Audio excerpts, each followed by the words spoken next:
Item ಯಾವುದೇ ಇರಲಿ try ಮಾಡಿ ಆಚಿ ಚಿಕನ್ ಮಸಾಲಾ. ಹಿರಿಯೂರಲ್ಲಿ ಬೊಮ್ಮನಹಳ್ಳಿ ಬಾಬು ಹವಾ ಸೃಷ್ಟಿ ಮಾಡ್ತಿದ್ದಾರೆ. ಪಕ್ಷೇತರರಾಗಿ ಕಣಕ್ಕಿಳಿಯೋದಕ್ಕೆ ಬಾಬು ಸಜ್ಜಾಗಿದ್ದಾರೆ. ಐಮಂಗಲದಲ್ಲಿ ಕಚೇರಿ ತೆರೆದಿರುವಂತ ಬಾಬು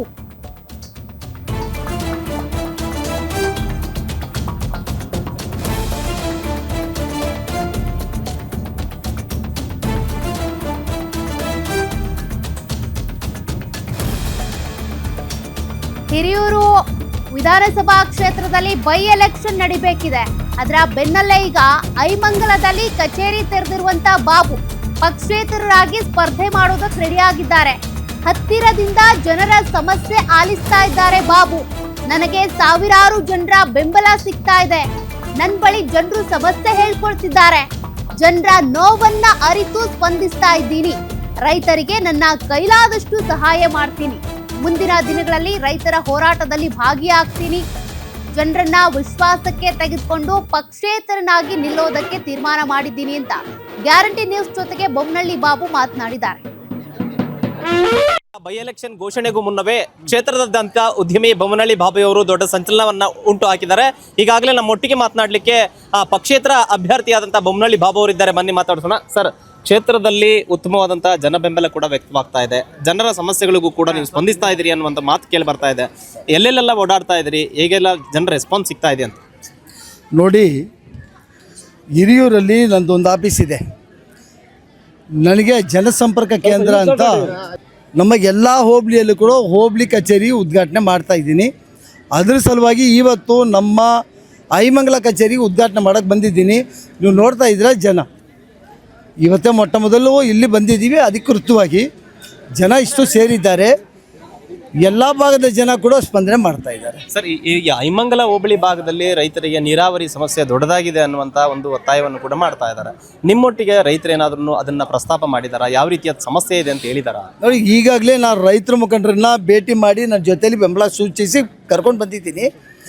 ಅವ್ರ ಹತ್ರ ಸತತ 3/4 ಅವರ್ ಮಾತಾಡಿದೆ ನಾನು. ಅವರ ನೋವು ಏನಿದೆ ಅಂದರೆ, ಇಷ್ಟು ದೊಡ್ಡ ನಮ್ಮ ಡ್ಯಾಮ್ ಇದೆ, ಇಲ್ಲಿ ಕುಡಿಯೋಕ್ಕೆ ನೀರಿಲ್ಲ. ಈ ಭಾಗದ ಜನರಿಗೆ ಗಿಡಗಳು ಒಣಗೋಗ್ತಾ ಇದೆ. ಟ್ಯಾಕ್ಟ್ರಲ್ಲಿ ಟ್ಯಾಂಕಲ್ಲಿ ನೀರು ತೊಗೊಂಡು ಹಾಕೋ ಪರಿಸ್ಥಿತಿ ಇದೆ. ಭದ್ರಾ ಮೇಲ್ದಂಡೆ ಯೋಜನೆ ಎಲ್ಲ ಕೆಲಸಗಾರಿಗಳಾಗಿದೆ. ಆದರೆ ಕೂಡ ನೀರು ಬಿಡ್ತೀವಿ ಅಂತ ಬಿಡ್ತಾ ಇಲ್ಲ. ನಮ್ಮ ಎಲ್ಲ ಗಿಡಗಳು ಒಣಗ್ತಾ ಇದೆ ಅಂತ ಅವ್ರ ನೋವನ್ನು ನನ್ನ ಹತ್ರ ತೋರಿಸ್ಕೊಂಡ್ರು. ಇಮಿಡಿಯೇಟ್ ಅವ್ರಿಗೂ ನಾನು ಹೇಳಿದ್ದೀನಿ, ಇದಕ್ಕೆ ಕೂಡಲೇ ನನ್ನ ಕೈಯಲ್ಲಿ ಆಗೋ ಸಹಾಯ ನಿಮ್ಮ ಜೊತೆಯಲ್ಲಿದ್ದು ನಾನು ಮಾಡ್ತೀನಿ. ನಿಮ್ಮ ಹೋರಾಟಕ್ಕೆ ನಾನು ಇರ್ತೀನಿ. ಮುಂಬರೋ ದಿನಗಳು ಖಂಡಿತ ಹೋರಾಟ ಮಾಡಿ ತಗೊಳ್ಳೋ ಪರಿಸ್ಥಿತಿ ಬರಲ್ಲ. ನಮ್ಮ ರೈತರಿಗೆ ಏನು ಬೇಕು ಅನ್ನೋಕ್ಕಿಂತ ಮುಂಚೆನೇ ಕೆಲಸಗಳು ಮಾಡೋ ಜವಾಬ್ದಾರಿ ನನ್ನ ಮೇಲೆ ಇರುತ್ತೆ ಅಂತ ಹೇಳಿದ್ದೀನಿ.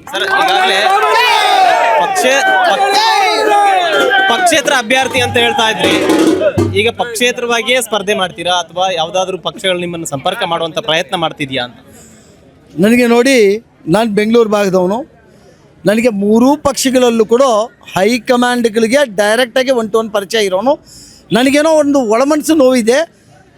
ಆ ಪಕ್ಷದಲ್ಲಿ ಇರೋರು ಸರಿಯಾಗಿ ಮಾಡಿದರೆ ರೈತರು ಬೀದಿಗಿಳಿದು ಇವತ್ತು ಹೋರಾಟ ಮಾಡೋ ಪರಿಸ್ಥಿತಿ ಇರಲಿಲ್ಲ. ಹಂಗಾಗಿ ನಾನು ಎಲ್ಲ ಜಾತಿ ಜನಾಂಗ, ರೈತರು, ರೈತಾಭಿಮಾನಿಗಳು ಎಲ್ಲರೂ ವಿಶ್ವಾಸಕ್ಕೆ ತಗೊಂಡು ಇಂಡಿಪೆಂಡೆಂಟೇ ಆಗಬೇಕು ಅಂತ ನಾನು ಪ್ಲ್ಯಾನ್ ಮಾಡ್ಕೊಂಡಿದ್ದೀನಿ. ಜನರು ಆಶೀರ್ವಾದ ಮಾಡಿದ್ರೆ ಇಂಡಿಪೆಂಡೆಂಟೇ ನಾನು ವಿಧಾನಸೌಧಕ್ಕೆ ಹೋಗ್ತೀನಿ.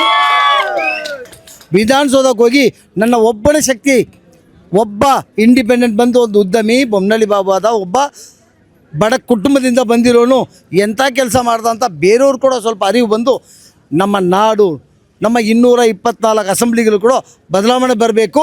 ಆ ಬದಲಾವಣೆ ಕೂಗು ನಮ್ಮ ಹಿರಿಯೂರಿಂದ ಬರಬೇಕು ಅಂತ ಕೇಳ್ತೀನಿ. ಈ ಕ್ಷೇತ್ರದ ಜನ ಯಾವ ಸಮಸ್ಯೆಗಳನ್ನು ಮುಂದಿಟ್ಟಿದ್ದಾರೆ ಸರ್? ನಿಮ್ಮ ಮಟ್ಟಿಗೆ ಯಾವ ಸಮಸ್ಯೆಗಳನ್ನು ಮುಂದಿಟ್ಟಿದ್ದಾರೆ ಪ್ರಮುಖವಾಗಿ ಅಂತ?